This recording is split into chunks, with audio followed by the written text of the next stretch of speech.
안녕하십니까. 날씨가 많이 추워지고 있습니다. 건강에 유의하시고요. 오늘도 호세아 5장 강의 6번째 시간입니다. 그들이 자기들의 고난 중에서 나를 일찍 찾으리라. 이 말씀 15절의 말씀을 중심으로 제목을 정해봅니다.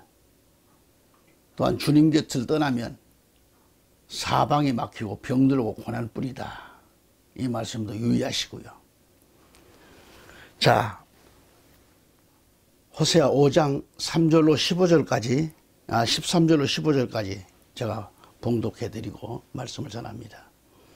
에프라임이 자기의 병을 보며 유다의 상처를 보더니 에프라임은 아시리아 사람에게로 갔고 야렙 왕에게 사람을 보냈으나 그가 능히 너희를 고치지 못하고 너희 상처를 치료하지 못하리라. 내가 에프라임에게는 사자같이 되고 유다의 집에는 젊은 사자같이 되어 나 곧 내가 찢고 떠나가리라. 내가 제거하리니 아무도 그를 구출하지 못하리라. 그들이 자기들의 범죄를 인정하고 내 얼굴을 구할 때까지 내가 가서 내 처소로 돌아가리라. 그들이 자기들의 고난 중에서 나를 일찍 찾으리라. 아멘. 자, 애청자 여러분, 오늘도 주님과 함께하는 그런 시간, 복된 그 하루의 삶이 되시기를 기원합니다. 할렐루야. 지난 시간에 이미 언급해 드렸지만은 다시 말하면 말씀을 보면 내가 보건대 악을 밭갈고 독을 뿌리는 자는 그대로 거두나니 다 하나님의 입기운에 멸망하고 그 콧김에 사라지느니라. 이렇게 말씀을 하고 있고, 김제임스 성경에는 내가 본 바와 같이 죄악을 경작하는 자와 악을 심는 자는 하나님의 입기운에 멸망하고 심는 자는 같은 것을 거두나니 그들은 하나님의 입기운에 멸망하고 그의 콧김에 소멸되느니라. 아멘. 아주 엄히 경고하십니다. 호세아 5장 14절을 보면 내가 에프라임에게는 사자 같고 유다 족속에게는 젊은 사자 같으니 나 곧 내가 움켜갈지라 내가 탈취하여 갈지라도 너를 도와줄 건져낼 자가 없으리라고 했어요. 내가 에프라임에게는 사자 같고 유다 족속에게는 젊은 사자 같으니라고 했어요. 사자 중에도 젊은 사자는 먹이를 보면 갈기갈기 찢어버립니다. 이처럼 하나님의 심판이 공격적이고 과감하다는 것을 암시하고 있는 내용이에요. 호세아 5장 14절에 나 곧 내가 움켜갈지니 하신 이 말씀은 심판의 주체가 누구? 여호와 하나님이심을 강조하신 말씀이에요. 특히 원문을 보면 나란 단어가 6번이나 등장해요. 6번이나 사용되어 이방 민족을 통해서라도 심판하시는 분은 여호와 하나님이시다는 것을 밝히 드러내 보여주고 있어요. 그리고 사자가 먹이를 움켜가는 것처럼 심판의 도구를 사용하시는데 그 도구가 뭐야? 아수르라는 거예요. 아수르가 심판의 도구입니다. 사마리아를 정복하고 호세를 잡아갔잖아요. 유다 역시 바빌론의 느부갓네살에게 침략을 당했음을 볼 수 있습니다. 열왕기하 25장 1절부터 쭉 보시면 나와 있죠. 이제 호세아 5장 15절을 보면 내가 내 곳으로 돌아가서라 그랬어요. 이는 사자가 먹이를 찢고 동굴로 피하는 것처럼 하나님께서는 이스라엘 백성을 심판하시고 하늘 보좌로 돌아가신다는 말씀이고요. 이것은 하나님의 긍휼과 자비를 이스라엘로부터 완전히 거두신다는 것을 뜻하는 거예요. 그리고 이어서 저희가 그 죄를 뉘우치고 내 얼굴을 구하기까지 기다리라고 했습니다. 여기서 구하다는 매우 간절한 마음으로 열심히 간구하는 것을 의미하고 있어요. 이처럼 나와 여러분이 나와 한국교회를 이 악한 정치 방역으로부터 벗어나는 길은 정상적인 예배를 통해, 대면 예배를 통해 전국 교회들이 하나님께로 돌아와야 돼요. 온 교회가 합심단계라면 건들 수가 없습니다. 하나님 앞에 나와야 하나님의 은총을 다시 회복하는 유일한 길은 그동안의 비대면 예배로 하나님의 마음을 아프게 했던 죄를 회개하고 그의 얼굴을 간절히 구하는 길이라고 생각합니다. 정치방역을 통한 각 교회의 아픔과 교회 문을 닫고 아파하는 수많은 종들이 다시 예배에 회복돼야 돼요. 왜 닫아요, 문을? 고난을 받을 때에 저 이스라엘이 아수르와 바빌론에 의해 완전히 멸망하게 되는 그런 이스라엘과 유다의 포로 생활을 청산하듯이 이방민족에 의한 압제는 그들로 하여금 하나님을 다시 찾게 하는 그런 기회가 되었고요. 회복되는 역사가 있었습니다. 심판의 진정한 목적은 바로 이러한 이스라엘 백성의 치유에 있음을 알 수 있습니다. 할렐루야. 목적이 치유에 있어요. 오늘 본문 호세아 5장 13절을 보면 에브라임이 자기의 병을 보며 유다의 상처를 보더니 에브라임은 아시라 사람에게로 갔고 야렙 왕에게 사람을 보내었으나 그가 능히 너희를 고치지 못하고 너희 상처를 치료하지 못하리라 그랬어요. 이건 못해요. 하나님이 막아버리면 못해요. 못 고쳐요. 길만 막혀요.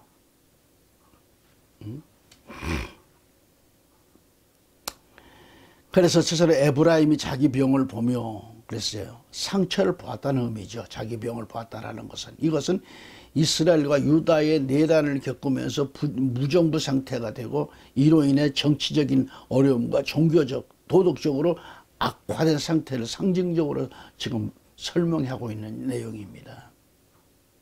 그리고 자신의 병을 보며 그랬는데 깨달았다는 거죠. 이것은 한마디로.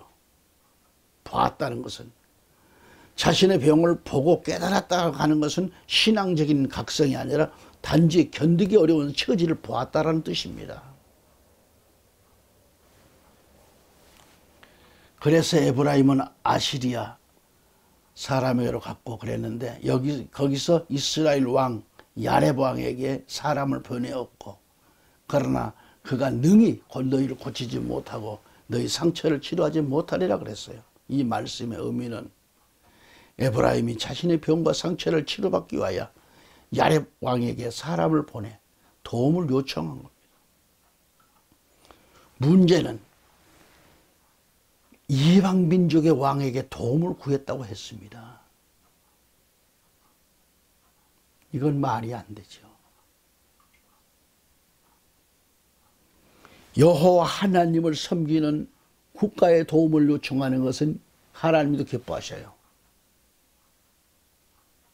그런데 우리가 저 북한이나 저 일본한테 도움을 구한다 하면, 예수를 모르는 저들에게 도움을 구한다면 기뻐하실까요?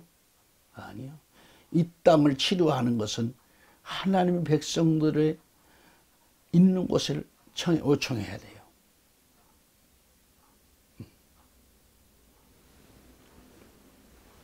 믿음을 가진 대통령, 믿음을 가진 국가 지도자들을 만나야 돼요.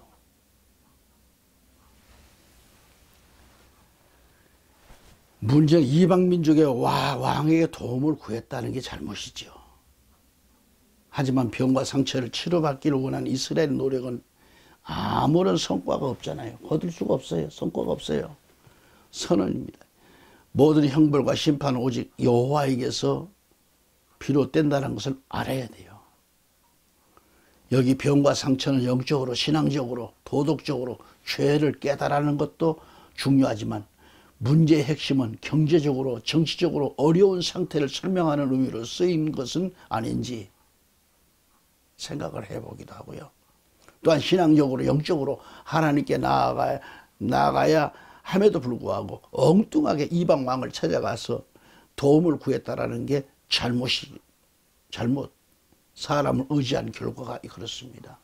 하나님은 사람을 의지하는 것을 원치 않으세요. 에브라임은 아수르에 가서 이방 나라 야렙 왕에게 사람을 보냈지만 결과는 어떻게 됐는가? 그가 누구의 야렙 왕을 말하죠. 능히 고치지 못하고 너희 상처를 치료하지 못하려 했잖아요. 안 돼요. 오늘 우리 기독인들 중에도 신앙적으로 영적으로 자신의 모든 것을 하나님께 맡기고 살아야 돼요. 맡기고 살자는 거죠. 하나님께 자신의 모든 문제를 다 맡기고 사는 영적인 사람은 실패가 와도 병들고 아파도 하나님을 떠나 이방인을 하나님보다 더 신뢰한다면 문제가 해결될까요? 만일 치료가 되었고 문제가 해결되었다고 해서 흡족할 수는 없잖아요. 이미 하나님을 떠난 믿음 없는 행위이기 때문에. 그래서 14절을 보면 내가 에브라임에게는 사자같이 되고 유다의 집에게는 젊은 사자같이 되어 나하고 내가 찢고 떠나가리라. 내가 제거하리니 아무도 그를 구출하지 못하리라 그래요. 무엇을 말하는가? 사자가 먹이를 갈기갈기 찢는 것처럼 하나님의 심판은 무섭도록 임한다는 것을 말해줍니다. 다시 말해서 내가는 하나님이신데 하나님의 이 심판의 주체임을 강조하시는 말씀이에요. 원문을 보면 내가란 말이 6번이 나온다겠죠. 하나님은 이방 민족을 심판의 도구로 사용하실 때도 구약 성경에 많이 기록되어 있음을 알 수 있겠고요. 적국을 들어가지고 이스라엘 치시는 경우를 볼 수 있잖아요. 굶주린 사자가 먹이를 보면 막 움키고 갈기각을 찢는 것처럼 심판의 도구로 사용된 아시리아는 사마리아를 정복하고 호세아를 잡아갔잖아요. 열왕기하 17장 4절 5절에 호세아가 이집트 왕 살만에셀이 그를 치려고 올라왔으므로 호세아가 그의 종이 되어 그에게 예물을 바치지 아니하므로 아시리아 왕이 그에게서 음모를 보고 그런 까닭에 그를 감옥에 넣어 묶어두니라. 감옥에 쳐넣어서 묶어놨어요. 그 뒤에 아시리아 왕이 올라와 그 온 땅을 두루다니고 사마리아로 올라와 3년 동안 그것을 에워쌌더라 그랬어요. 유다 역시 바빌론의 느부갓네살에게 침략을 당했잖아요. 열왕기하 25장 1절로 12절까지 내용을 쭉 잘 말하고 있습니다. 다시 호세아 5장 15절을 보면 그들이 그 죄를 뉘우치고 내 얼굴을 구하기까지 내가 내 곳으로 돌아가리라. 그들이 고난받을 때에 나를 간절히 구하리라 그랬어요. 청한다. 찾는다는 거죠. 호세아 5장 15절에도 그들이 자기들의 범죄를 인정하고 내 얼굴을 구할 때까지 내가 가서 내 초소로 돌아가리라. 그들이 자기들의 고난 중에서 나를 일찍 찾으리라 그랬습니다. 바른 성경을 보면 이 바른 성경이 참 이 번역이 잘 됐더라고요. 바른 성경 보면은 그들이 자기 죄를 뉘우치고 내 얼굴을 구할 때까지 내가 또 내 자리로 돌아갈 것이다. 그들이 고통당할 때는 나를 간절히 찾을 것이다 라고 했어요. 자, 여러분, 자신의 죄를 인정하고 회개함으로 하나님께 돌아오면 성도로서 제자리를 회복하게 된다고 했습니다. 사도행전 2장 37절에서 이제 그들이 이 말을, 즉 복음을 듣고, 이 말이죠. 이 말을 듣고 마음속으로 찔려 베드로와 나머지 사도들에게 이르되 사람들아 형제들아 우리가 어쩌면 좋은가 어찌할꼬 하거늘 그랬어요. 복음을 듣고 마음속으로 찔림이 왔고 우리가 어찌할까 하고 베드로와 사도들 앞에서 회개하는 모습을 봅니다. 로마서 1장 16절에 내가 그리스도의 복음을 부끄러워하지 아니하노니 구원에 이르게 하는 하나님의 권리이기 때문이라. 먼저는 유대인에게요 또한 그리스도인에게로다 그랬어요. 이는 믿는 자에게 구원을 주시는 하나님의 능력이라고 했습니다. 이러한데도 왜 만취해서 넘어지듯이 신앙생활에 자주 넘어지는가? 하나님 말씀을 또 찾아볼까요? 왜 그러는가? 성도들이 말씀에 순종하지 않아서 그렇다라는 것을 말씀을 찾아볼까요? 베드로전서 2장 8절에 뭐라고 했을까요? 걸림돌과 실족하게 하는 반석이 되되 순종하지 아니하여 말씀에 걸려 넘어지는 자들에게 그리 되었나니 그들은 또한 그렇게 되도록 정하여졌느니라고 했습니다. 순종하지 아니하여 말씀에 걸려 넘어지는 자들이라고 했어요. 자, 말씀을 듣고 넘어져요. 그 말씀에 의해서 넘어지는 거예요.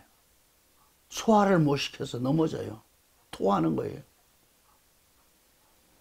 또한 말씀에 뿌리가 없기 때문에 넘어지게 된다라고 성경은 말하는 거예요.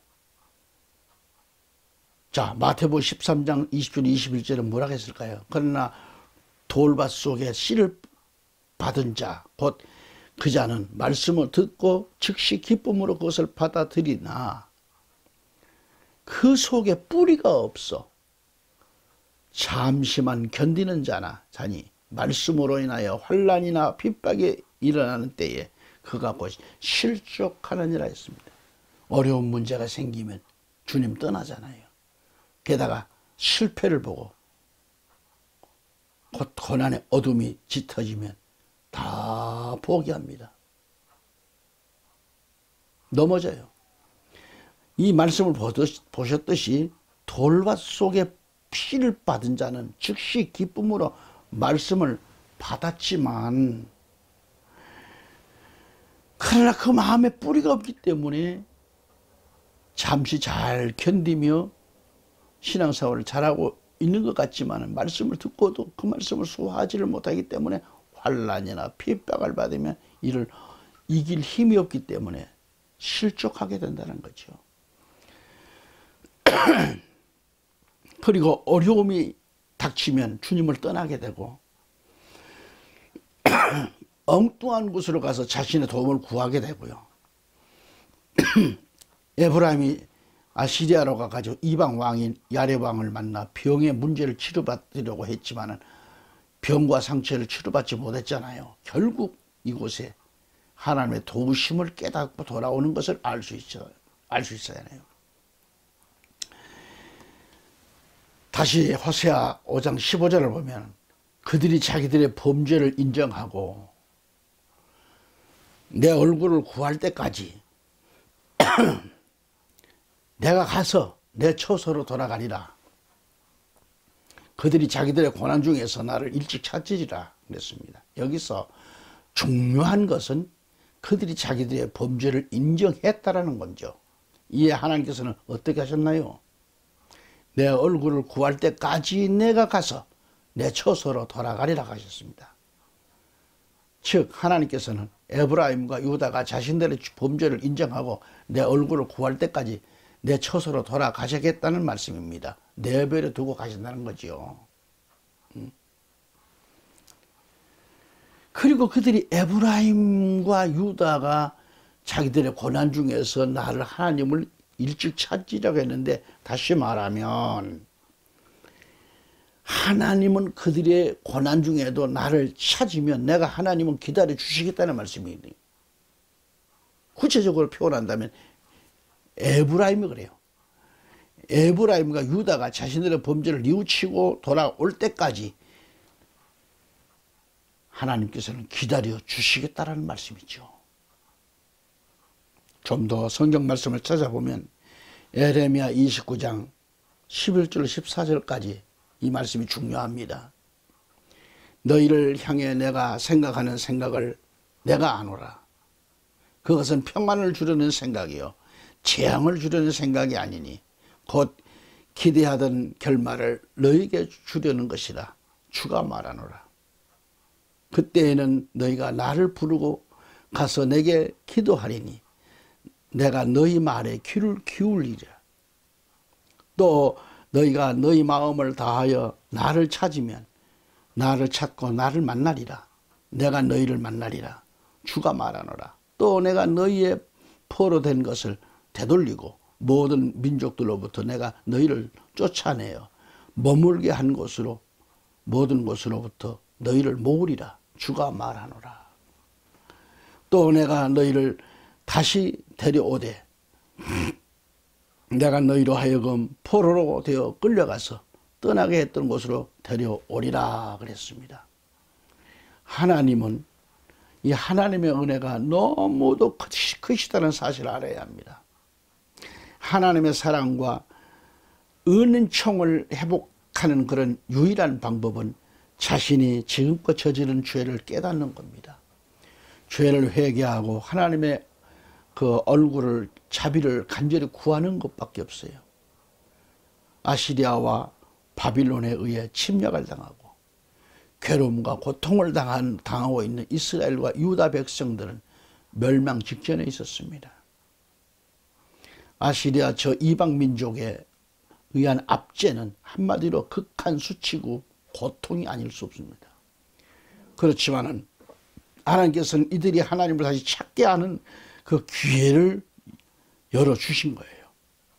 우리가 알아야 할 것은 하나님의 진정한 심판의 목적은 바로 이러한 이스라엘 백성의 치유에 있음을 알 수 있는 거죠.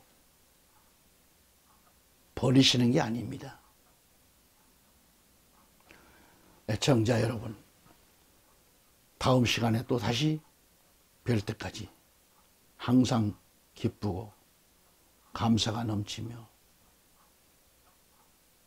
늘 승리하시는 그 삶을 이루시기를 간절히 축복합니다. 오늘도 끝까지 함께 해주신 것에 대해서 진심으로 감사드립니다. 할렐루야.